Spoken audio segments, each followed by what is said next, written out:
¿Podemos grabar con tu celular también, René, el audio, Ya. por favor? Ok. Y me gustaría, Sebas, que se te vea más al frente, que no te que falsees un poco hacia eso. Sí, ahí estamos, ahí entre todo. Entonces, yo voy a hablarles a ustedes, no a la cámara. Sí, a nosotros, como una conversación como que dimos hace ratito. Ya, perfecto. Entonces, Quiero voy a ver, hacer- de todas maneras. Desde acá. Ahí está. Voy a colocar esto acá. Sí, también debe ser lo mismo, ¿sabes? Para Ah. que pinte un poco. René, ¿puedes meterte un poco más acá? ¿Ahí? Sí, me gusta eso. Aquí está perfecto eso. Sí, entonces ya está grabando. Eso lo está Si mueve se puede mover ahí. Ah, ya, ya, sí. Pero es un poquitito nomás. Igual para que dé un poco de aire.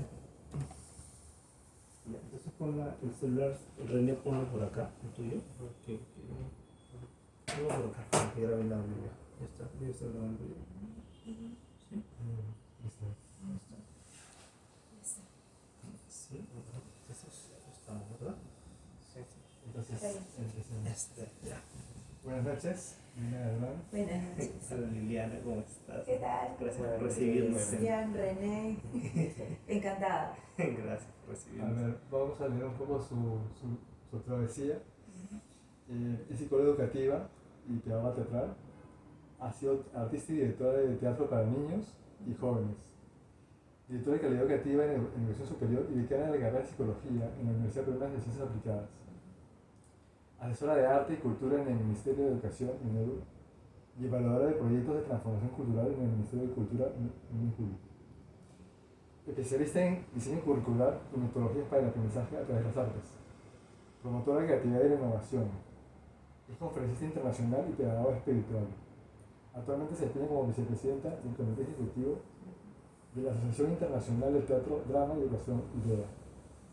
Directora y consultora educativa y organizativa, asesora en educación artística de Proalit Consultores y presidente de Arte de la Paz en América Latina y Yugacharibi de Pillo Yoga. Gracias, sí. ¿Qué tal? ¿Qué tal ese currículum que Sebastián lo tenía ahí? Y que tiene todo. Sí, es una línea del tiempo con muchas capas, porque tengo, mi primera capa es de psicóloga educacional, que estudié en Cayetano Heredia, y en esa época era como que raro que haya la especialidad de psicología educacional, ¿ya? Y más raro aún que yo me interesara en esa época en arte de educación, que era pero sus inicios. En los 70s comienza el arte de educación. Estamos hablando de la época del gobierno de Velasco Alvarado. Claro, o sea, en un primer momento tú estudiaste psicología educativa, Sí. fue lo primero que estudiaste. Sí, y en Eh, paralelo comencé con la gente del TUC haciendo talleres de arte para niños mientras estudiaba. Ya. Y seguía cursos en el TUC de teatro, ¿ya? Pero no la carrera, seguía cursos. Ya. ¿ya? Entonces, con estos dos confluentes comencé a unir la educación y la psicología. Perdón, el teatro y la psicología y los niños, con los que todo el tiempo veía. ¿Y cómo fue, o sea, si ya sabíamos que estudiabas psicología, cómo fue tu inicio, cuál fue tu indicador, qué te llevó a ingresar en el arte cuando ya estudiabas una carrera, digamos? ¿Sabes qué? En la carrera, para mí me marcó un hito cuando una profesora de educacional nos empezó a enseñar el curso de creatividad. ¿Ya? No el curso, no era un curso, era el capítulo de creatividad. Yo me quedé, pero así, impactada por escuchar por primera vez en mi vida el concepto de, o sea, todo lo que podía, cómo la creatividad se podía desarrollar en las personas y cómo todos teníamos el derecho de ser creativos, y el arte, las artes eran como las herramientas para poder desarrollar esa creatividad, que era un potencial creativo. Yo me quedé tan fascinada desde ese día que atravesó la creatividad toda mi línea del tiempo. No solo en mi carrera como psicóloga, sino como artista, como directora de teatro, Claro. como profesora Claro. y como consultora ahora, ¿no? Entonces, digamos, en el inicio fue psicología educativa, a partir de un curso te llevó a estudiar A la creatividad y encontrar el clic con las artes. con las artes. Sí. Y fue paralelo. Y fue paralelo. Encontré el espacio, que era en un pueblo joven, como se Ujú. llamaba antes, Claro. porque ahora ya no es así, que era en Tahuantinsuyo, Ujú. y ahí empezamos a hacer un servicio con los niños de manera voluntaria. Y fuimos durante 8 años y llegamos a hacer 6 obras de teatro con ellos, que presentamos en festivales de teatro de Lima, de teatro para niños en esa época. Ya. ¿Por qué psicología y psicología educativa? ¿Por qué es lo que te llama la atención? Mira, yo a los 7 años descubrí lo que era enseñar, porque vivían en mi casa 2 personas que trabajaban en la casa pero que no sabían leer. Y un día le digo, ¿has visto lo que ha salido en el periódico? Le digo, que han matado al presidente de Estados Unidos. Y ellos me dicen, ¿puedes ver eso ahí? Y dice, no, no sabemos leer. ¿Cómo no sabes leer si eres grande? Le digo, y dice, no sabes escribir. No. Pero yo les enseño, yo acabo de aprender, es facilísimo. Y empecé a enseñarles. Y les enseñé a los 2, y después otra señora que trabajaba en otra casa también, y les enseñé, y ahí me di cuenta que me encantaba enseñar. Pero también yo quería ser psicóloga, o sea, yo quería comprender a las personas, porque para enseñar yo trataba de ver cómo era la persona y qué le gustaba más. Tenía 7 años, y estaba pensando en cómo hacerla, ¿no? Y yo me acuerdo que les enseñaba diferente. Entonces de ahí, cuando entré a psicología en la UPC, primero estuve en la Católica, de ahí me pasé a la Cayetano Heredia, perdón. Yo veía en los niños de Tahuantinsuyo, niños de diferentes edades, y me fascinaban las diferencias etarias, los gustos que tenían, los talentos que tenían. Ujú. Claro. Sí. Interesante. Y ahora, digamos, después de este proceso de trabajar con niños, era cuando hacían talleres, o sea, era en espacios no... En un colegio. Un colegio. Pero era extracurricular.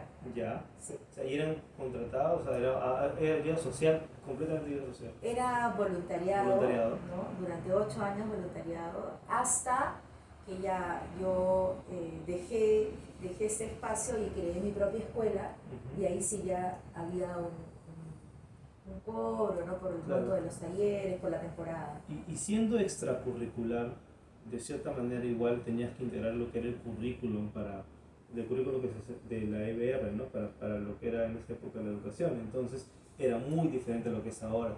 Sí. ¿Cómo integrabas en ese momento? Mira, en ese momento fue la mejor época de la educación artística, te cuento. ¿Por qué? Porque Velasco Alvarado promovía que hubiera arte, educación en todos los currículums. Ujú. Fue una época increíble donde vinieron alemanes, vinieron especialistas, y había un centro que se llamaba INIDE, que era el Instituto Nacional de Investigación para el Desarrollo de la Educación. Y yo hice mi internado ahí. Entonces recibía todos los materiales que traían de educación artística, ¿no? Y entonces estaba completamente alineado con el Ministerio de Educación. Y en esa época, que fue la época de oro, aparece La Casa de Cartón, que es un programa de televisión del Ministerio de Educación, y después aparece Titeretambo. Y nuestros niños de Tahuantinsuyo hicieron las voces de estos programas teleeducativos de Titeretambo, y yo era la persona que decía Titeretambo. Y les enseñaba a ellos, y ellos hacían los libretos, y les pagaban a los niños. Claro. Tenían su bolo, todos. Incluso en las obras de teatro ellos ganaban también un fee Claro. por las obras de teatro, que en realidad no se los dábamos porque eran niños, Ujú. pero les comprábamos los regalos que ellos querían para Navidad, y todo el paquete lo recibían ellos y sus padres. Y dime, ¿y desde esa época hasta la actualidad seguiste enseñando en colegios o dejaste de enseñar en algún momento o saliste de ese rubro? Fueron 20 años seguidos, Ujú. desde el 74, Ya.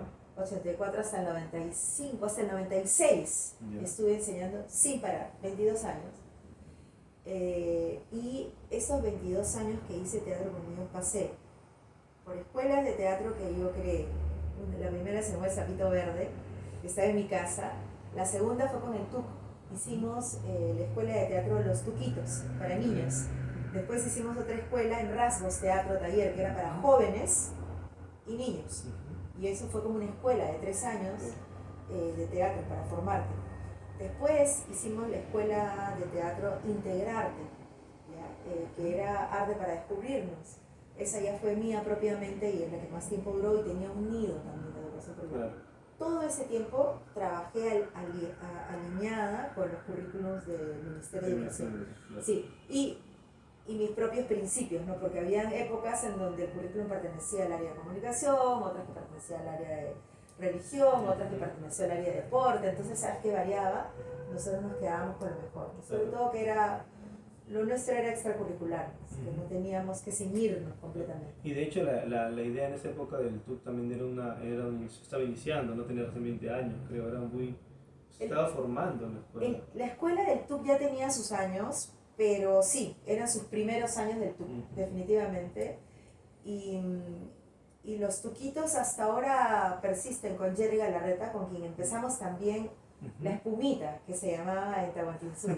Son muchas escuelitas por las que pasó, y también estuvimos haciendo talleres en colegios, después yo también hacía talleres en casa, o sea, en vez de ofrecer fiestas infantiles, ofrecíamos un taller de arte ambulatorio, y llegábamos con la clase de teatro, danza, música a la casa, con instrumentos musicales, vestuario, con maquillaje, y hacíamos una sesión de 3 horas, y la gente se pasaba de vueltas y todo el mundo quería su sesión de arte por el cumpleaños. Era sí. Revolucionario. Claro, totalmente ambulatorio, como una caravana de gitanos. Llegábamos y éramos 2. O sea, 2 personas las que llegábamos, dos arte educadores, ¿no? Que es muy diferente a como en ese momento se hacían las fiestas infantiles con orquestas, con shows, con muñecones, como hasta ahora. Claro. Nosotros no hacemos eso. Nosotros llevamos arte, educación a tu casa. Sí, decía. Te paseamos por cantidad de colegios, de casas, de todo. Claro, y se hizo un circuito, tenían una gente que los conocía y que los iba llevando por todo. Fue hermoso. Una época linda. Y de ahí, digamos, ya hasta que termina esta época con los niños hasta el año 95. Hasta el 96. De 96 ya, de ahí en adelante. ¿Qué hice? ¿Qué pasó? ¿Qué pasó esta parte de la historia? De ahí entré a la UPC, porque me llamaron para que enseñe en la UPC por mi estilo creativo. O sea, yo ya enseñaba en la Católica. Yo enseñaba en la Facultad de Arte de la Católica. Ya estabas enseñando. Estaba enseñando en la Facultad de Arte desde los 90. Fui profesora ahí. También enseñé en la Toulouse, en otra de arte. Entonces, y ahí de la Católica me jalaron para la UPC porque vieron que era muy creativa. Yo en vez de estar parada dando clases, yo les decía, retiren todas las carpetas, bien teatral, ¿no? Sentémonos en el piso, los estudiantes de psicología, porque también enseñaba los de psicología, ¿sabes qué? ¿No? O los de arte decían, péguense a las paredes y pongan algún papel en la pared, péguenlo, que voy a dictar mi clase de neurofisiología del miedo. ¿Qué? Yo les iba dando las indicaciones de la protuberancia ocular, el miedo, que se paraliza, dibujen lo que yo estoy diciendo. Terminaba todo hecho una galería de arte con todos los 40 alumnos pintando. Y dice, esta es la clase que queríamos de psicología, porque todo lo teatralizaba, lo convertía en una experiencia. Entonces, me jalaron para esta UPC que recién nacía, había sido creada en el 95, y me dijeron para que yo sea la directora de calidad educativa. ¿Qué quería decir eso? Diseñar un modelo educativo para toda la universidad. Cómo aprender las personas de otra manera. Entonces yo no quería dejar mi escuela. La pregunta que te quería hacer era también, nos has contado de tu escuelita de colegio, de universidad. ¿Qué filosofías o estrategias pedagógicas usabas? Eso, ya. Y dejo ese hilito de la UPC que después se va a ligar, porque todas estas metodologías yo las transformaba luego en académicas. Ahora sabes. Entonces en Integrarte, por ejemplo, nosotros veíamos cómo las artes se unían. Teníamos profesor de teatro, profesora de danza, profesor de música, profesor de pintura y de creación literaria. Entonces todos en equipo trabajábamos el fin de semana, armábamos, ¿no? Y luego durante la semana dábamos las clases todo el verano, en donde se hacía una sinergia. Por ejemplo, si los niños, eran 6 salones al mismo tiempo, por ejemplo. Entonces, un salón, un niño se iba a pintura, otro se iba a danza, otro se iba a teatro, y así. A la siguiente hora cambiaban. Entonces, si un niño había empezado su clase de pintura y habían pintado el mundo espacial, el universo, entonces lo habían pintado en un mural juntos, se iban a la clase de danza y se llevaban su hoja, la pegaban en la clase de danza y danzaban toda la pintura. ¿Ya? De ahí, después de la clase de danza, por ejemplo, les tocaba teatro, se iban con la pintura, se iban con todo el cuerpo que había danzado la pintura y tenían que armar una historia, en donde ya tenían corporalidad, ya se había vuelto orgánica la expresión plástica, teatralizaban y terminaban, por ejemplo, no sé, pues en la clase de creación literaria, escribían todo lo que vivieron. Si empezaban con creación literaria, la secuencia era diferente. Si otro salón empezaba con teatro, la experiencia era diferente. Claro. Y de cierta manera, o sea, fuiste integrando prácticamente, fue como lo que ahora conocemos como un tema de cómo se ha generado ahora los estudios, ¿no? Se generaba este interés por el aprendizaje y seguir quedando en la situación. Lo que ahora está más, digamos, formalizado en papeles dentro del ministerio, ya se estaba integrando en esa época. En esa época, ¿no? Yo estaba integrándolo y trabajaba con gente que era pionera en educación artística. En esa época estaba muy contento con Ernesto Raez, que es uno de los pilares de la educación artística, ¿no? Y con muchos otros más. Ahora que me acuerdo, hay un libro que alguien escribió donde puso a todos los educadores artísticos, después se lo voy a mostrar. Y en tu etapa, que antes que nos vayamos de nuevo a lo que era antes, la etapa ya fuera de los chicos, cuando estabas en la época de colegio, ¿cómo hacías? ¿Lograbas en algún momento integrar, digamos, las otras materias con el arte? ¿Lograbas hacerlo? O los docentes te pedían, digamos, un apoyo, te decían cómo podemos hacerse, si se dan cuenta que tu trabajo estaba funcionando, a veces piden consejos, ¿no? Dicen, ¿cómo es que esta docente enseña esto y podríamos integrarlo? O sea, ¿habían ya profesores o docentes que...? Yo no viví eso cuando abrimos nosotros nuestro propio centro de educación inicial, porque en esa época el currículum lo hicimos todo a través del arte, o sea, seguíamos todo lo que el currículum nos pedía. Lectoescritura, si tenían que aprender a escribir, entonces yo les decía, ok, todo este salón vacío es el papel. Vamos a hacer primero los ejercicios que van a hacer en una hojita, por ejemplo, círculos y poner bolitas en el círculo dentro afuera, lo vamos a trabajar en el espacio grande, vamos a poner aros de hula hula y vamos a poner pelotas. Entonces, en algún momento determinado de la música, ustedes van a colocarlas adentro, en otro momento van a colocarlas afuera. Entonces luego después se iban a la clase, encontraban la hojita, sin ninguna indicación y ellos ya pegaban. Porque claro, era un universo grande que se convertía en algo chiquito. Entonces así enseñábamos matemáticas a través del teatro, a través de la música, ¿no? Enseñábamos todas las materias a través del arte. Qué bonita. Puede sonar un poco compleja esta pregunta, pero desde tu punto de vista, ¿qué es el arte? No sé si puede ser un poco abstracto. No, buenísimo, es una preguntaza. Mira, para mí el arte es la expresión que cada persona tiene para mostrar de una manera no literal, tal vez, sino más metafórica en algún momento, puede utilizar formas concretas o abstractas, ¿no?, para expresar, y que tiene formas, que tiene lenguajes, ¿ya? Porque eso para mí es lo más importante, o sea, el aprender los lenguajes del arte que te permiten expresar con un tono, con un ritmo, con una cadencia, con una intensidad, con una linealidad, dirección, ruta. Es un lenguaje que puede tener peso, que puede tener volumen, que puede tener intención, que tiene alma, ¿no? Entonces para mí el arte es algo que es una expresión del alma, ¿no? Sí. Y si hablamos de alma, bueno, ya entramos a otros planos todavía de la existencia, ¿no? ¿Y cómo te enfrentabas con estas ideas en ese momento, medias revolucionarias, cambiantes, ¿no? Que quizás a un docente tradicional le podría ser un poco chocante?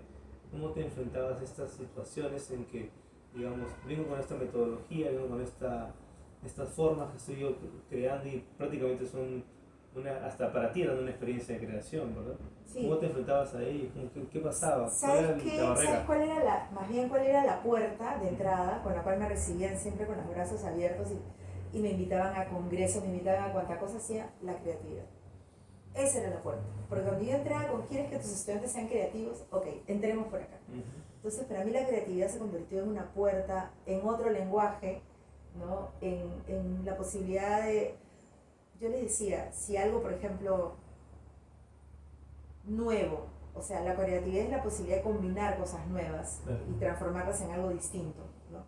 Si es algo distinto te sorprende, si es algo distinto te resuelve, si es algo distinto te hace reír, si es algo distinto te abre el mundo, ¿no? Y te enseña un nuevo mundo, te creas una nueva convención, ahí estamos también, tenemos la posibilidad de hacer arte. Entonces, las profesoras querían ser creativas, Claro. el colegio quería que sus niños sean creativos.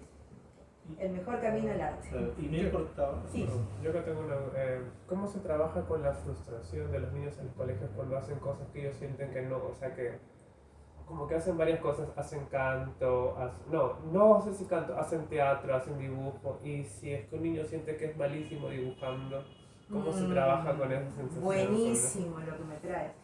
Sí, lo que chocaba mucho y nos hacía un poco entrar en choques culturales era cuando las profesoras acostumbraban a darles una plantilla para hacer algo, ¿no? Y para ellos crear o pintar era que no se salga de la raya, que haga las cosas con los colores convencionales, ¿no? Y eso para nosotros era traumático, ¿no? Porque estás frustrando y le estás diciendo al niño, te saliste, no sabes, ¿no? Entonces el no sabe era algo muy complicado, ¿no? En esa época dábamos muchas conferencias a colegios para tratar de que salgan de esa convención, ¿no? Te estoy hablando de Santiago Barbuy, Soperarte, que era también otra escuela en aquella época, que ahora el director de Soperarte es el director de la maestría de Ricardo Palma de arte, arte de educación, de arte, algo así. Entonces, los niños llegaban a nuestra escuela con el cartel, yo no sé bailar, yo no sé dibujar, yo no sé cantar. Me llegaban estudiantes que sus mamás me decían, por favor, mi niño perdió la voz, no quiere hablar más, no habla en el colegio, se ha enmudecido, por favor, ¿puedes hacer que haga algo? Entonces llegaban casos de chicos frustrados, efectivamente, de chicos reprimidos, chicos que habían sido bulleados por la profesora, que no hay otra forma de decirlo. Claro, bulleados por la profesora, tú no sabes actuar, vamos a escoger a los mejores para que actúen. Claro. ¿No? Entonces, esa era la mentalidad de la época y nosotros rompíamos completamente, todos pueden actuar, todos pueden crear, todos pueden construir, y es más, pueden construir juntos. De hecho, es una mentalidad que se puede decir que no persiste, ¿no? Sí, Porque también, digamos, hay lugares o sectores en ciertos lugares de la ciudad que también tienen esta etapa de ser un poquito conservadores, ¿no? Entonces hay cosas que ese choque de cambio puede pasar y sucede en muchas ocasiones. Y es una mentalidad, ¿sabes qué? Que tiene por detrás la necesidad de controlar a los niños. Y los profesores están tanto tiempo, tantas horas, tantos días del año con ellos, que lo mejor es hacer una actividad controlada y estructurada, para que nadie se salga de la raya y todo esté bajo control. Claro, y hablamos de tendencias, ¿no? O sea, estábamos hablando del conductismo, del constructivismo que ha ido evolucionando. O sea, ¿tú te enfrentabas a ambas o ya trabajabas solamente con? Sí, efectivamente. Yo venía de una universidad, como era Cayetano, que era conductista. Y entonces cuando yo terminé la carrera, conductista y cognitivista se podría decir ya, yo no quería ser psicóloga. Cuando terminé la carrera salí, dije, Dios mío, soy una fórmula mágica, ¿no? Y yo me acuerdo que mi primera charla que di a los profesores de un colegio nacional, no me entendieron ni una palabra. Yo hablaba de intervalos, yo hablaba de conducta, yo hablaba de refuerzos, y ahora, ¿qué está hablando esta mujer? O sea, me había convertido en una ciencia humana, ¿ya? Y me di cuenta, dije, tengo que dejar todo esto, tengo que trabajar en el arte, hasta que mi lenguaje pueda llegar a las personas. Entonces fue todo un proceso de transformación mío personal, con el cual fui poco a poco aprendiendo, ¿no? a expresarme y a entender cómo la psicología podía ayudar. Claro. Entonces yo ahí aparece el constructivismo y definitivamente me fascina la posibilidad de construir con el otro. Claro. Y de poder trabajar con los niños. Entonces ahí es donde empieza a aparecer el diseño emergente y cómo tú llevas un proceso de construcción que se puede deconstruir y que puedes tomar lo que vaya sucediendo en el aula.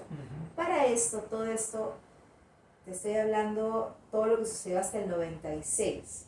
Pero en el 93 yo descubrí una gran pasión. Descubrí la Asociación IDEA, la Asociación Internacional IDEA, que es International Association of Theatre, Drama and Education. Teatro, drama y educación. Y ahí conocí a los grandes educadores artísticos del mundo, ¿no? Y tuvimos ellos tuvieron un primer congreso en Portugal en el 93, en el 92, en el 94 vinieron a Perú el comité ejecutivo de IDEA, o sea, las cabezas, ¿no? Y yo tuve la suerte de que Miriam Retegui y Ernesto Raez crearan un congreso con ACITEC y estaban invitados ellos y vinieron. Y yo en ese momento presenté 2 obras de teatro. Un ratito más, que era con niños, y Transparencias, un solo de amor, que era con jóvenes. Porque ya tenía mi escuela con jóvenes y con niños en Integrarte. Claro. Vieron la obra, se fascinaron porque eran 2 creaciones colectivas que habían sido hechas, construidas con todos, ¿no? Con una metodología maravillosa de participación, y se enamoraron y me invitaron al Congreso Mundial, al primer Congreso Mundial en Australia de IDEA. Entonces, incluso querían llevarme un mes para que yo dirija la inauguración, pero no se pudo porque no consiguieron todo el presupuesto. Bueno, al final fui invitada igual para dar cursos, talleres y cosas. Y a partir de ahí me quedé en IDEA, todos estos 30 años más o menos en IDEA, ocupando puestos de presidenta, de vicepresidenta. Ahora soy vicepresidenta de IDEA en este momento, hasta fin de año. Ya, claro. Entonces así fue. Y muy aparte ya de las barreras que existían con docentes o que pueden estos temas en general, hay algo que a lo que el estudiante siempre está ligado y que es lo más básico y lo más fuerte, ¿no? Que eso es su familia. ¿Cómo crees tú que se enfrentaban? ¿Cómo te enfrentabas con los padres? ¿Qué pasaba con los padres? ¿Cómo recibían esta? Me dice que llegaban algunos papás diciéndote cosas, pero ¿cómo al chico que llegaba con estas ideas nuevas de pintar como quiera pintar, de expresarse? ¿Sabes qué? Yo voy a hacer un análisis con 2 escenarios. ¿Ya? Un escenario era integrarte en nuestra escuela, con nuestro nido inicial, donde no teníamos problemas porque los padres que colocaban a sus hijos en ese nido eran padres de avanzada.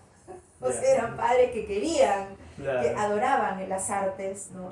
Teníamos un grupo humano maravilloso en donde todos aplaudían. Es decir, la escuela de Integrarte, los niños, los padres iban todos los viernes a ver la instalación que los niños habían hecho en toda la casa.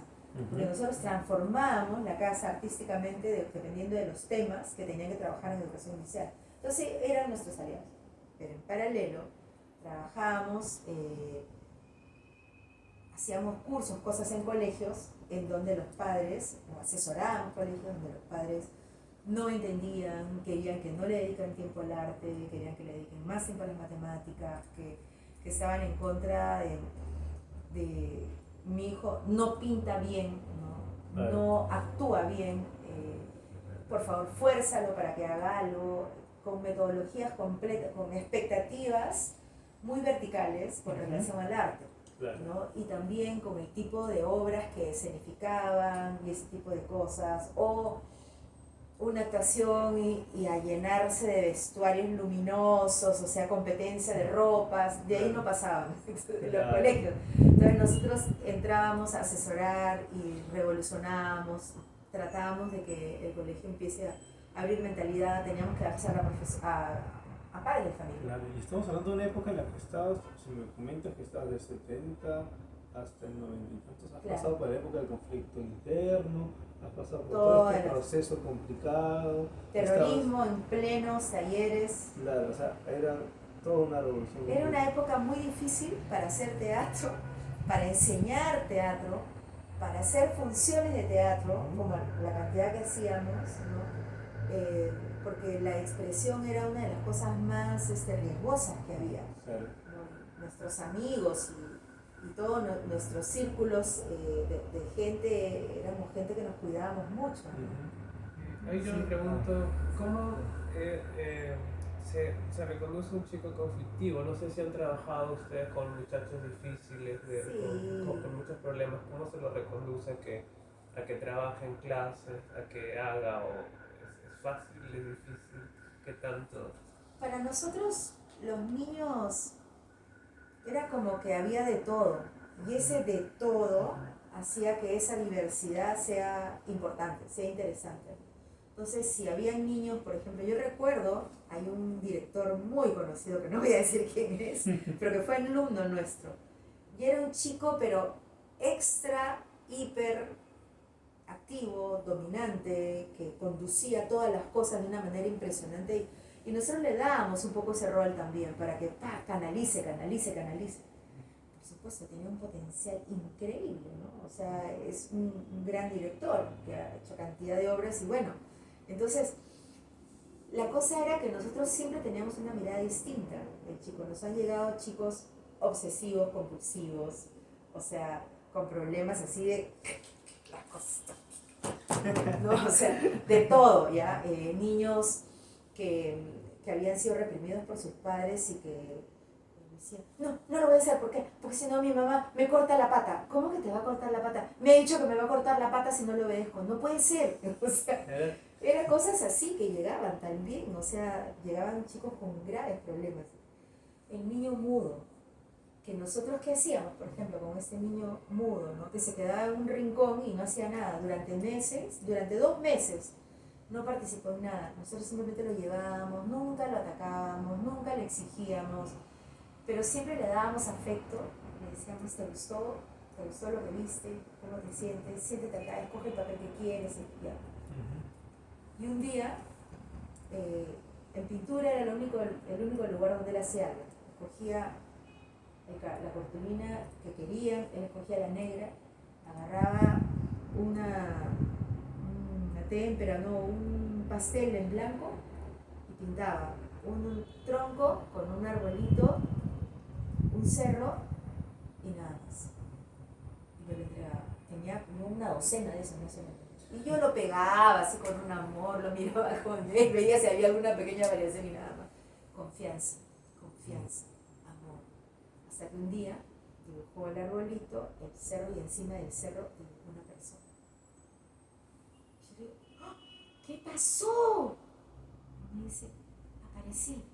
¡Ay! Apareció. Años después, en Calidad Educativa, me tocan la puerta. Me dicen, te busca un estudiante de ingeniería. Yo le digo, hola, sí, ¿qué te puedo ayudar? Yo soy Pedro, el niño mudo de integrarte. Y estoy casi terminando la carrera gracias a ti, que me devolviste la palabra en una época muy difícil de mi vida. ¡Wow! ¡Qué fuerte! ¡Qué fuerte! Así es. Y es una forma distinta, sin prejuicios, de ver a los niños, de no verlo como que tiene un conflicto, que tiene un problema, que tiene una limitación, sino de que ahí tiene un llamado, tiene un potencial, tiene una llama que está hirviendo, que quiere decir algo con eso. Es un fuego con el cual se puede construir algo. De una forma ya lo hemos tocado, pero quisiera ahondar un poco eso porque sé que tu especialidad son los niños. Sí. Tal vez es un poco también la pregunta, pero ¿qué consejos nos podrías dar? ¿Cuál es tu perspectiva? ¿Cómo llevas a los niños? ¿Cómo son tu forma de llevar a los niños, tu experiencia con los niños de una forma? ¿No? ¿Qué nos puedes decir? Yo siempre creo que hay 3 roles que están en mí, por ejemplo, y eso era lo que siempre conversábamos con nuestros compañeros de trabajo. Uno, que yo llego a los niños con un claro perfil de niña también. O sea, yo me pongo en los zapatos de ellos y siento como ellos están sintiendo, ¿sabes? O sea, tengo mi niña bien fresquita, bien, la recuerdo, la siento, yo puedo ahorita ponerme a jugar, a hacer cosas libremente, tengo esa niña bien libre, pero también soy profesora, entonces tengo mi rol de maestra, y en un momento determinado me distancio y digo, ¿cómo? No, Por ejemplo, los momentos de caos de los chicos, porque los chicos rompen, entran en caos. En ese momento sí, maestra. Y en otros momentos soy madre. Si yo no combino esos tres roles, no me funciona. ¿Ya? Yo tengo que saber en qué momento dejo de ser niña, cómplice de ellos, para que ellos tengan la confianza y jugar con nosotros. En otros momentos soy maestra que está dando la pauta, que está tratando de ayudar a que ellos se puedan entender o integrar. Y en otros momentos estoy dando mucho afecto y amor. Porque si tú no estableces una relación de amor con los niños, es una relación transaccional. Y con el arte, con niños, yo pienso que no podría ser solo transaccional, ¿no? Un negocio, Claro. ¿ya? O una manipulación, ¿no? Entonces, ahí es donde yo creo que mi forma de llegar a los niños ha sido siempre esa, ¿no? Desde ser cómplice, maestra y creo que tiene mucho que ver la posibilidad que yo tengo de sorprenderme de las cosas, de mirar lo mismo como si fuera la primera vez. Y esa es la mentalidad de la creatividad. O sea, el ser creativo es así. El ser creativo, mira, yo acabo de tener un día largo, pesado, ustedes también, pero estamos ahorita con el ánimo como si acabara de empezar la vida, porque estamos empezando una entrevista, Sí. algo nuevo, ¿no? Claro. Entonces empieza con ganas. Ya, Sí. yo estoy con ganas. Si ustedes se van y empiezo otra actividad, vuelvo a estar con ganas, me recargo. Claro, claro. Y yo creo que eso y la disciplina del arte a mí me ha dado mucha energía.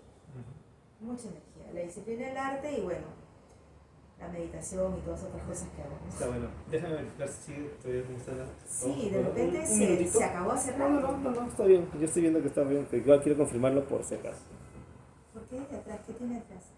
Él está viendo si está grabando todavía. Quería ponerle pausa para ponerle, ¿sabes qué? El modo avión, pero no está fastidiando para nada. Ya. ¿Cómo estás? Sí. Te iba a preguntar, tú has sido profesora de niños, de adolescentes y de adultos. Sí. ¿Notas alguna diferencia en tu forma de enseñar a tu llegada a cada uno en esas áreas? Mira, por ejemplo, cuando he sido profesora de jóvenes, yo soy mucho más observadora, soy mucho más silenciosa. Ahí no es la complicidad con el niño que puedo jugar, no. Con los jóvenes yo me vuelvo, pero en una observadora que llega hasta la profundidad de sus almas. Llego a conocerlos. Yo me acuerdo que todos los ensayos de teatro que hacíamos, yo dirigía obras y me pasaba noche y noche, horas. Para mí la observación y poder calar en el alma y ver qué es lo que le estaba faltando a esa persona para poder dirigirla o de qué manera estaba construyendo la historia o el personaje o lo que fuera, yo me relacionaba casi más como una maestra y observadora, directora que otra cosa. Y cuando daba clases, porque yo daba clases de expresión vocal, mi relación con ellos era a través del lenguaje. El lenguaje para mí era todo. O sea, desde que ellos entraban, sintonizábamos. Yo era muy de experiencia. Después de toda la experiencia, reflexionábamos y le sacábamos el jugo a la experiencia y ahí podía venir teoría o lo que tú quieras. Pero yo siempre empezaba con la experiencia y de la experiencia la filosofía que había detrás. Entonces lo que nosotros nos caracterizaba en la escuela de adultos, Rasgos, por ejemplo, fíjate, Rasgos fue en los 80, ¿sabes? Ya. Esa gente de Rasgos hasta ahora se reúne con nosotros, porque les marcó la vida esa escuela. Esa escuela, y esa ha sido mi característica siempre, el ser una profesora de teatro psicóloga. Esas dos cosas las he unido siempre en mi metodología.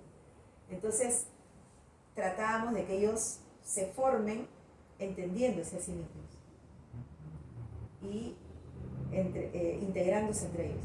Entonces, hasta ahora nos reunimos con ellos y mucha gente de ahí sigue haciendo teatro. Sí, y me parece una cosa interesante que me gustaría ahora, digamos, ahora que has pasado por todo este proceso, volver a los años 96, 97, donde ya nos fuimos de la época Sí. de los estudiantes más pequeños, por así decirlo, hasta los Sí. adolescentes, ¿no? De ahí te dabas más con jóvenes, Con jóvenes y adultos. y más un tema ya de hasta Corporación, corporativo, ¿no? claro. Sí, yo entré a la UPC y en el 96 como calidad educativa, como directora, y empecé a entender el mundo académico. Yo que era una persona tan espontánea, un ave libre, un poco salvaje si se puede, ¿no? Demasiado libre. Entrar a un directorio, comenzar a entender a los profesores, decirles a los profesores, vamos a movernos así, los profesores miraban, ¿qué le pasa? Claro. O sea, se volvió loca, ¿no? Vamos a hacer los masajitos, unos a otros, un masajito, yo no voy a tocar al otro profesor. Bueno, todo eso pasó y empecé, como quien dice, primero a maestrarme yo misma, a darme cuenta en dónde estaba y a buscar la manera para que lleguen a lo mismo de otro modo. Y así lo fui consiguiendo. Los profesores poco a poco empezaron a entender y empezaron a entender lo que significaba todo el campo de la motivación, que era el inicio de cómo diseñar una clase, y empecé a trabajar con ellos también todo lo que era... Mi pretexto fue, vamos a trabajar la voz, porque ustedes se la pasan hablando todo el día, ¿no? Y terminan mal de la garganta, mal de la voz, vamos a trabajar con respiración, pero ustedes van a trabajar con cuerpo. Entonces, por ahí entraba, ¿no? Entonces encontré esa forma, luego le decía, ¿ustedes quieren sentirse cómodos como rockstars en la clase? Bueno, entonces tienen que desplazarse. Vamos a trabajar el espacio. El espacio, sí. Vas a salir del podio, vas a salir del escritorio y vas a empezar a caminar. Entonces empezamos a trabajar la relación entre la persona que habla y el espacio y la gente de la que escucha, ¿no? Entonces trabajaba con el lenguaje del cuerpo, del espacio, les hacía hacer danza sin que sepan que era danza, les hacía hacer voz, todo lo que es expresión vocal sin que sepan que era expresión vocal. Y así empecé a crear un montón de cursos, hasta profesores ya, un momento que me decían, ¿nos puedes dar una clase de teatro? Sí, el papá de él entró a una clase de teatro.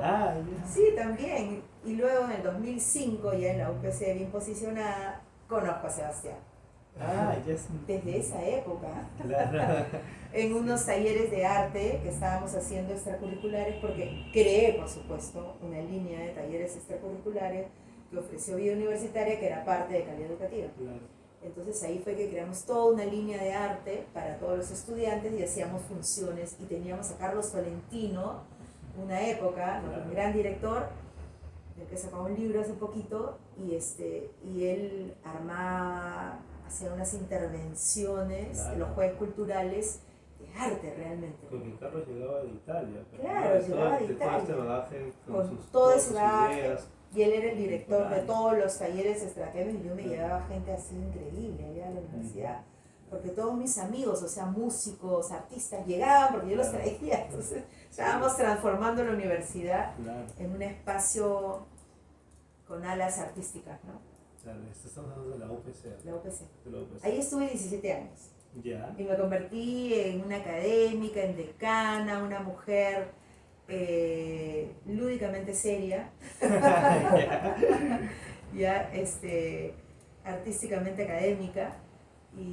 Y siempre uniendo las cosas, ¿no?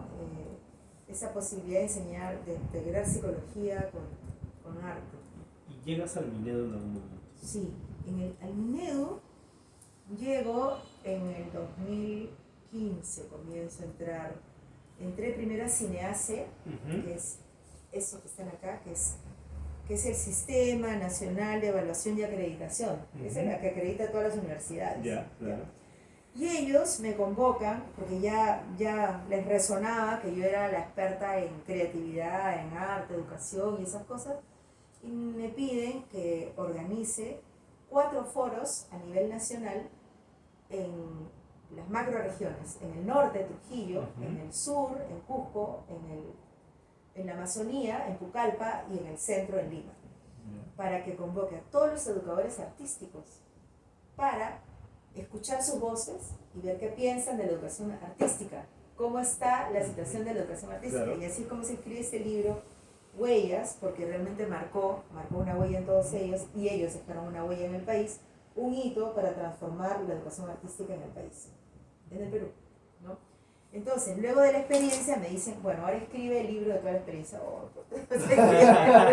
Entonces tuvimos que escribir el libro, y yo organicé todo el el seminario era una semana en cada región, ¿no? Y con mucha metodología artística, con talleres de arte, de teatro, de danza, de música, hicimos que ellos hablen. Claro, ¿y ese libro fue después del libro que tenías en OPC, el que tenía que hablar de creatividad, o eso fue antes?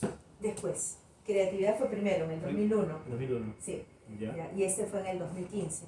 Pero antes, no he traído todo, pero ya había escrito en varias revistas. Este es de IDEA, por ejemplo. Ya. IDEA, y había escrito en varias revistas en inglés, en artículos. Artículos en inglés, en revistas Claro. de ellos. Sí. ¿Y tu libro de creatividad está enfocado completamente En creatividad, en técnicas para la creatividad, en cómo desarrollarlas, en cómo volverse una persona creativa, en cómo transformar tu vida, en cómo crear tu vida?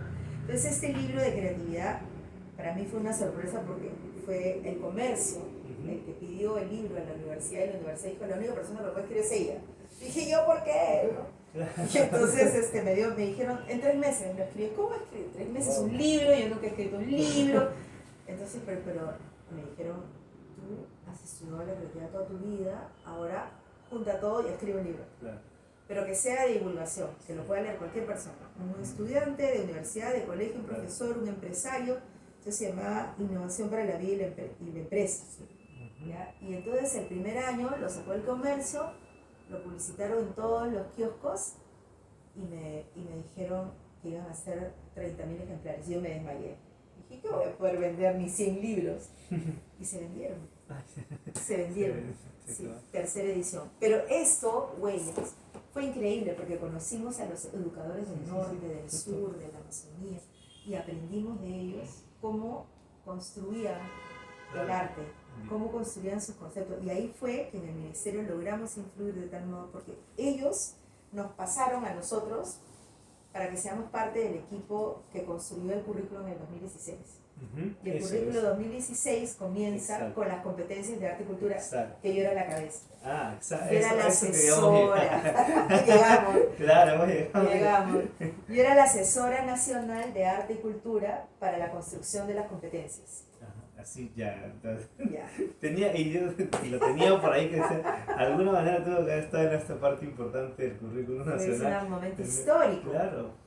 Pero justamente nos basamos en todo lo que se recogió de todos los maestros, porque esto fue un foro. Claro. Ellos hablaron, ellos dijeron: acá está, yo me imagino el día de mañana, ¿no? Que el día de mañana es como lo que hemos vivido hoy. Los profesores descubren su artista interior. Todos los maestros nos comprometemos con este aprendizaje. Podemos aprender todos los códigos del arte. El arte será realmente valorado. Y así, ¿no? Entonces empezaron a escribir la línea del tiempo de cómo había evolucionado el arte en sus pueblos. Fue increíble. Discutieron sobre los conceptos del arte, los lenguajes. Todo lo escribimos. Y digamos, ¿cuánto crees que desde que empezó tu carrera en psicología educativa hasta lo que estamos ahora, ya con el nuevo currículo que estamos manejando, cuánto crees que se ha avanzado en este campo de la educación artística? ¿Qué crees que se podría mejorar? ¿En qué se está quedando a pesar de todo lo que está haciendo? A ver, mira, los grandes pasos, ¿ya? Primero, la educación artística en el país estaba muy centrada en el hacer. Que los chicos actúen, que los chicos bailen, que los chicos canten, que los chicos hagan productos. Solo productos. Exacto. No había un hincapié en el proceso creativo, ¿no? Artístico. No había un hincapié en la reflexión. No había un hincapié en la historia, ¿ya? Cosas que poco a poco empezaron a aparecer en una lucha larga, ¿ya? Cuando nosotros hemos hecho este libro Huellas, estábamos viendo cómo había evolucionado la educación artística en todos estos años, ¿no? Y justamente muchos ha sido muy desigual e irregular. Todavía continuaban en esa época en todo el tema del producto, ¿no? Ya había un poco de, producto y encima hacer espectáculo con eso, ¿no? Que todos lo vean. Claro. Lo de proceso creativo estaba reprimido todavía, ¿no? Entonces, en ese contexto nosotros llegamos al Ministerio de Educación para este reto de, no, dijeron: ok, ellos han hecho un estudio, entonces Liliana va a ser la asesora y formamos un equipo de 15 especialistas, ¿no? Estuvimos trabajando como 1 año y medio, me parece. Hicimos cantidad de foros, de actividades, con consultas, no mesas de consultas.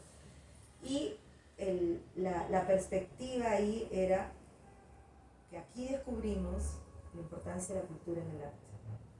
Porque ahí nos dijeron los profesores, por ejemplo, en la Amazonía, la palabra arte no existe en la Amazonía, no es parte del lenguaje.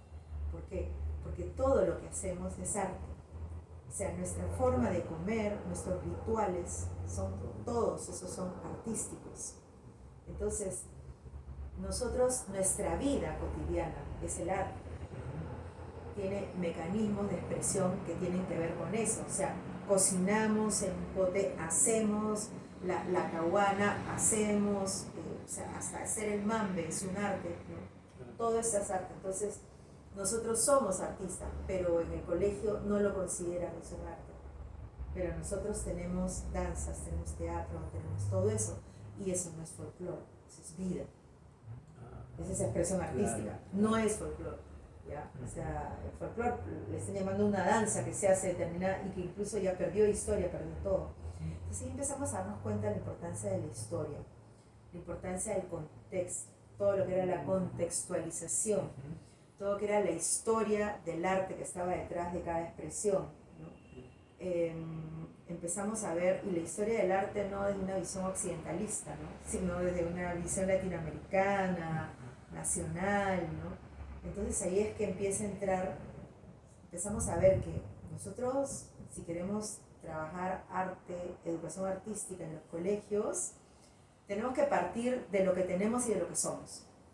Profesores que son capaces de expresarse artísticamente en sus pueblos, partir de esas raíces, partir de esas culturas, para descifrar el lenguaje del arte que les permitió construir eso, ¿no? Entonces, ahí es donde aparecen estas dos grandes competencias, donde cada una de ellas tiene una serie de habilidades que son cruciales.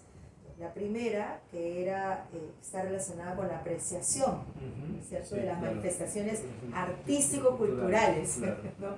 Entonces, todo ese tema de la apreciación de las manifestaciones artístico-culturales vimos para que tú puedas contextualizar y comenzar entendiendo el arte en tu localidad. Claro. ¿Ya? Y de ahí puedas, desde esa experiencia personal y local, puedas comparar y hacer análisis comparativos con otros contextos. Y puedas entender tú desde tu origen cuál es la historia, cuáles son las raíces, de dónde viene esta expresión artística. Entonces, esa competencia se basa en temas de cómo percibo, ¿no? Cómo interpreto, cómo reflexiono, cómo analizo, qué significa. Entonces todo el tema del significado del arte empieza a aparecer, cosa que antes no existía, porque eso, no, y ahí es entrar también al artista, a la persona que crea. Claro, era cuestión de la valoración de su localidad, de su cultura, de sus expresiones y producciones artísticas, ¿no? Y incluso del expresar, que no necesariamente llega a un producto, sino del proceso, ¿no es cierto?, artístico, que en sí ya es, ¿no? Y se complementaba con lo de crea. Y la otra competencia, ¿no?, que es crea proyectos, ¿no?, en diferentes lenguajes artísticos. ¿Ya? Entonces ahí estábamos dando importancia a todos los lenguajes y todas las etapas que significa el poder crear. Entonces se da importancia al proceso creativo. ¿Y fue fácil para ustedes en esto? ¿Cuánto les costó llegar a esta situación de que decimos, esta es la forma en la que podemos llegar a hacerlo? O sea, fue un análisis que fue bien complejo. En realidad fueron como 2 años, primero 1 año y medio recogimos toda la información que se pueden imaginar en panorama artístico en todos los países de Latinoamérica, leímos todos los currículos de educación de todos los países de Latinoamérica, revisamos cuanto se puedan imaginar, ¿no? Tuvimos grandes debates con especialistas porque no había un consenso, ¿no? Porque estábamos todos en diferentes experiencias y había las ganas de que se aprenda el arte como arte, también. Tal cual. Claro, tal cual, ¿no? Que aprendan a tocar instrumentos, que aprendan a hacer el teatro clásico, que también había eso. Y digamos, ya con toda esta situación que se va viendo, hay una cosa en la actualidad, ¿no? O sea, cómo te has ido actualizando a lo que viene, digamos, porque digamos, llega un momento en que uno tiene que empezar a actualizarse, empezar Todo a... el tiempo, sí. Entonces, digamos, ¿cómo es tu proceso personal de actualización en temas de educación artística? A través de IDEA, que es una organización que está formada por arte educadores de todo el mundo, de teatro especialmente, teatro y danza por ahí, pero más de teatro. ¿Ya? Y ellos pertenecen a asociaciones nacionales, cuando son de Europa, y a grupos y asociaciones y grupos de Latinoamérica o de África, de Asia, de Europa y de Oceanía. ¿Ya? Entonces, hacemos foros, hacemos congresos. Ahorita, la semana que viene, empieza el congreso en China. ¿Ya? Y entonces, asistiendo, viendo a colegas, viendo cantidades de cosas nuevas metodologías que aparecen, y técnicas nuevas. Sí, o sea, Claro, todo el tiempo estoy en eso. Ah, sí, ya, esta actualización. Y otra cosa, un punto más que puede ser interesante para ustedes, luego me piden que haga el plan de fortalecimiento de arte y cultura para todo el país. Ya, que es ahorita... O sea, es que ahorita... ¿Cómo fue ese plan? Quiero recordar Es bien un ahorita. plan de fortalecimiento que quiere decir cómo de aquí a 5 años podríamos lograr que el porcentaje de profesores de educación artística crezca, cómo se podría implementar las artes, el arte de educación en todos los colegios, en cuántos años se logrará en primaria, en cuántos profesores salen de las escuelas, cuántas escuelas en este momento están haciendo educación artística. Claro. Un plan, o sea, con Sí. un estudio y cuánto tiempo va a tomar hacerlo. Lo hemos intentado 2 veces, me lo han pedido. Yo lo he hecho en 2 periodos, pero con los cambios que han habido en el ministerio constantemente, eso comienza y se interrumpe, comienza y se interrumpe. Claro. Se ha quedado ahí en esta parte. Claro, porque ahorita lo que está, de nuevo, como hablábamos hace tiempo, es que, por ejemplo, en el ministerio han implementado estos planes de arte y orquestando, que Sí. son también propuestas de Sí. iniciativas, ¿no? Iniciativas, que ellos tienen un par de iniciativas, pero eso impacta extracurricularmente. Es extracurricular también, pues, ¿no? Creo que también se ve hay una digamos, capacitaciones constantes que Claro. igual siempre existen, ¿verdad? Pero se rehusan también los docentes. ¿Cómo Es que no le generas dan ese- tanta importancia a la educación artística necesariamente. Ujú. Y por eso la mejor forma es sacar el artista que ellos tienen dentro. Cuando tú los capacitas de esa manera, todos quieren. O sea, después Claro. hacerlo, ¿no? Y cuánto se ha transformado Liliana en este proceso en toda esta etapa, digamos, que empezó, que has sentido que empezó... Empezó en libre, después Claro. volvió académica, ahora está regresando esa libertad porque trabajo con Sebastián en el puricultorio, con niños. Ya vamos por el 4º año, Ujú. ¿no? Trabajando con niños, feliz de haber vuelto en esta etapa donde yo ahora yo soy abuela. ¿No? Dos preguntitas. Ahora eres yogacharín. Ah, sí. Ajá. Y nos preguntábamos, bueno, la pregunta directa sería, ¿cómo incluyes el yoga en tu trabajo como pedagoga? Pero tal vez podemos empezar con, ¿qué es para ti el yoga o la espiritualidad? Podemos tener muchas ideas que nos corretean, pero tal vez tu punto de vista nos puede ayudar a entender un poco más de esto. Gracias por esa pregunta. ¿Cuándo? ¿Y cuándo llega el yoga también? ¿Cuándo llega el yoga? El yoga empieza en el 98, Ya. me acompaña, pero se empieza a poner cada vez más serio, más serio, más serio y empieza a impactar todos mis campos de mi vida profesional Ujú. ahora, en estos últimos años. Y el yoga, o sea, forma parte de una organización que se llama Artes para la Paz. Ya. Ahí está la conexión facilísimo. O sea, ahora estamos dedicando todo el tema de los lenguajes artísticos para historias que promuevan la paz en los niños a través de una metodología del amor, ¿no? Y es ese rol de madre que nos acompaña, de padre, cuando estamos con ellos, porque son niños, en este caso, ¿no? Por ejemplo, los niños de puricultorio son niños que tienen una deprivación afectiva total, no tienen padres, están abandonados, o si los tienen, están en juicio y sufrió mucho. Entonces es una metodología del amor a través de las artes que les permite entender el significado de sus propias vidas. ¿Ya? Y el yoga, para mí, el yoga es una de las mejores técnicas que pueden haber para que tú puedas encontrar tu alma. Y si tú encuentras tu alma, tu expresión humana, Ujú. la expresión humana artística, pues puede puede emerger muchísimo más rápido. Yo cuando empecé a meditar me di cuenta que yo meditaba desde hace muchos años, porque para mí el teatro es mística total, es disciplina, es silencio, es trabajo, concentración. El yoga es muy parecido. El yoga es concentración, respiración, trabajo, sentir la paz en tu interior y mirar las cosas a distancia para que puedas no entramparte y quedarte ahí bloqueado, ¿no? Entonces el yoga es el arte de respirar. Y la respiración la trabajamos con los niños y el amor, así que es un arte muy integrador el que hacemos y amoroso. Claro, y es integrador con niños, nosotros, por ejemplo, te sigues utilizando lo que utilizas actualmente. Sí, actualmente. Claro, y igual y en la actualidad siguen habiendo niños con temas de algún conflicto interno. Sí, todo y, eso. ¿Y tú cómo es ahora o sigue manteniéndose la misma forma de cómo llegar al niño o al estudiante? ¿Cómo ha cambiado? ¿Qué tanto ha cambiado? Muchísimo, ha cambiado muchísimo. Me ha roto todos los esquemas del pericultorio, todo lo que yo hacía. Yo estoy segura que si trabajo con niños que no están en esa situación, voy a aplicar muchas cosas que fue cambiando a lo largo del tiempo. Pero ellos me han roto todos los esquemas porque parten de una carencia y de un dolor muy grande. Entonces es como que estamos aprendiendo el arte en un teatro del oprimido total.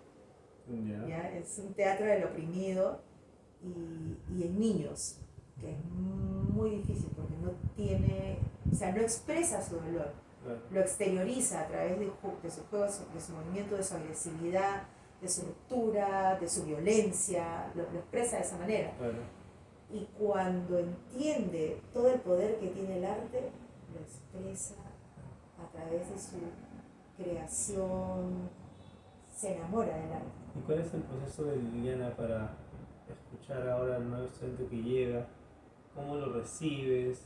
¿Qué es lo que escuchas? ¿Qué es lo que le quieres dar? O sea, ¿y cómo logras esta conexión, ¿no? Digamos, desde el que viene más predispuesto hasta el que llega con más cosas, ¿no? En la actualidad, ¿no? Dejando ya la parte en la que hemos visto la primera parte. Me entrego a mis maestros, medito antes, observo con mucho más calma que antes. Antes era más, entraba a la batalla, ¿no? Ahora a los niños los observo, como los observaba a los jóvenes, a ellos los observo más y entro en el momento preciso, pero me encanta observarlos porque siento mucho amor desde que llevo mucho compromiso, ¿no? a que ellos se encuentren, que aparezca esa conexión espiritual con ellos. Y llamas más el proceso actualmente que lo que... Sí, es todo el proceso, o sea, al final no hacemos lo que habíamos pensado, a veces incluso el diseño emergente es súper importante, ¿no? A veces el logro es muy corto, muy pequeño, ¿no? Y a veces es increíble. La última sesión que tuvimos fue impresionante. Yo llevé toda una historia para trabajar y por ahí apareció gato, la palabra gato, y un niño empezó a hacer de gato y el otro niño le empezó a contestar y de repente entraron en un trance gatuno donde yo dejé y no podía creerlo. Decía, vamos a repetir esta escena. A ver, ¿han visto cómo hace él? Sí. Entonces todos empezaron a gatearse, ¿no? Y llegaron a tal profundidad de la expresión de un gato, porque el niño, el gato se pone a caminar como este y dice, miau, se acabó. No, o sea, era el gato dormilón, era el gato que se enroscaba, era el gato que ronroneaba, era el gato que arañaba, sacaron cantidad de capas de lo que podía ser la expresión de un gato. Y luego dijeron, hay que maquillarnos, y terminamos armando todo la sala de maquillaje y con espejos y se empezaron a maquillar y luego regresaron y volvieron a actuar, o sea, y yo los grabé, ¿no? Y luego miraban su grabación y estaban fascinados y yo estoy segura que la próxima sesión van a querer seguir construyendo, están construyendo personajes. Claro. Observo. Observación. Sí. Observación y amor, ¿no? Amor, es lo que veo sí, siempre, mucho todo el proceso. Mucho amor. Así yo entiendo que las clases, o sea, tienen mucho de ver a los alumnos y de improvisar, porque muchas veces uno tiene ideas de qué es lo Sí. que va a hacer, pero los alumnos te van dando otra cosa y tienes que saber recepcionar lo que te dan y construir desde allí. Sí, es difícil a veces. Pero nosotros, ¿sabes qué? La vida me ha dado, creo que el Kriya Yoga, el yoga que yo practico, me ayuda a ser muy flexible. Me adapto. Porque siento que es algo que es más fuerte y más grande que yo y que tiene que suceder. Entonces por eso observo y estoy mucho más atenta que antes. Claro. ¿No? Antes era más impulsiva, mi creatividad era una Claro. cosa así muy fuerte, ¿no? Ahora no. Ahora estoy al servicio de Claro, mucha aceptación, ¿verdad? mucha aceptación, mucho servicio y nos ayudamos pues los unos a los otros. Claro, es un tema de aceptación y de creatividad, ¿no? Que Sí. funciona en todo el proceso. Sí, no, una pregunta. Bueno, no sé si era, pero. Sí me tiene la curiosidad. Este rol de profesora, de maestra y de yoga, diría que tal vez en comparación de personas que no han tenido ese rol, ¿te ha ayudado en tu vida como madre? Sí, te ha ayudado bastante. Sí, para mí una de las cosas que